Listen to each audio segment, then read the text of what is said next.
আজকে আমার এই এয়ারপোর্টে আসার উদ্দেশ্য হলো আমাদের থার্ড টার্মিনাল, যেটা হয়তো আমরা উদ্বোধন করব কিছুদিনের ভিতরে।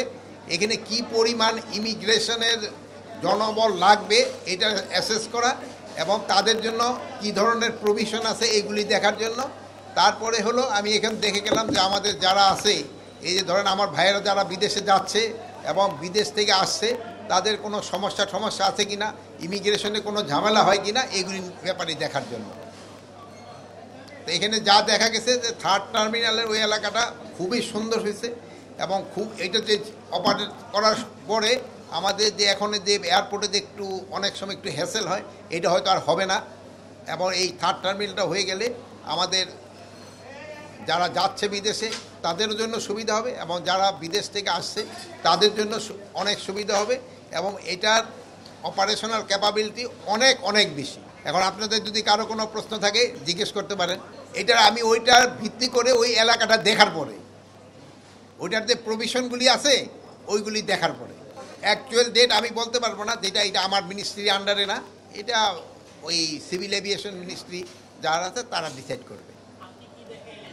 আমি দেখে আসলাম যে এটার অগ্রগতি 99.88% কাজ হয়ে গেছে, এটা আমি বলতে পারবো না।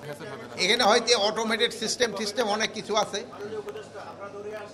আমি কিন্তু থার্ড টার্মিনাল গেছি এয়ারপোর্ট উদ্বোধনের দেখার জন্য না, আমি গিয়েছি যেটা ইমিগ্রেশনে আমার কত পরিমাণ লোক লাগবে এবং এই ইমিগ্রেশনের জন্য এই ম্যান পাওয়ারটা আমাকে স্যাংশন করে পাঠাইতে হবে। এই জন্য আরেকটা জিনিস হলো কে কি বলে গেছে আমি এটা বলতে পারবো না। এই জন্য তো আমি বললাম যে এটা কবে উদ্বোধন হবে আমি বলতে পারি না, যেটা আমি জানি না ওইটা আমি বলবো না।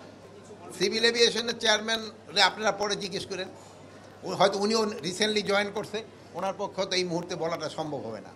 ইমিগ্রেশনের যে চালু যে সময় হবে ওই প্রস্তুতিটা যেন আমি নিতে পারি, আমার জনগণ থাকে এবং আমি ঠিকমতো তাদের ইউজ করতে পারি, এইটার প্রস্তুতি আমাদের আছে। সংখ্যাটা তো আমার এখন প্রায় আমাদের এখানে 400-র মতো লাগবে। হ্যাঁ অবশ্যই। এই আমি জানি আমি ভাবছিলাম প্রথমে গোপালগঞ্জ জিজ্ঞেস করবেন। 4 জন না 5 জন নিহত হয়েছে। শোনেন, আমি এই জন্য প্রথম আপনাদের আমি একটা ধন্যবাদ দেই যে ওখানে এই পুরা ঘটনাটা যারা লাইভ করছে, আমি এই জন্য যারা লাইভ করছে এবং জীবন বাজি রেখে যারা লাইভ করছে সেই সাংবাদিক ভাই এবং বোনদের আমি আমার অন্তঃস্থল থেকে ধন্যবাদ জানাই।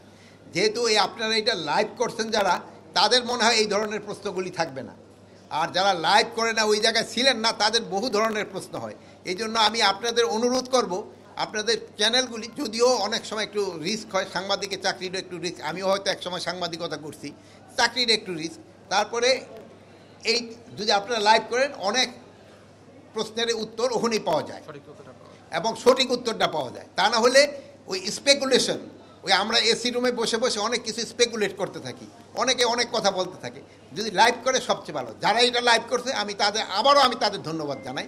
ভবিষ্যতে যে আমাদের সাংবাদিকতা কতটা উন্নতি হয়েছে এটা কিন্তু এই লাইভে দেখা হয়েছে। প্লাস আমাদের সাংবাদিকেরা যে কত সাহস, এটাও তারা কিন্তু এই গোপালগঞ্জে প্রমাণ করছে।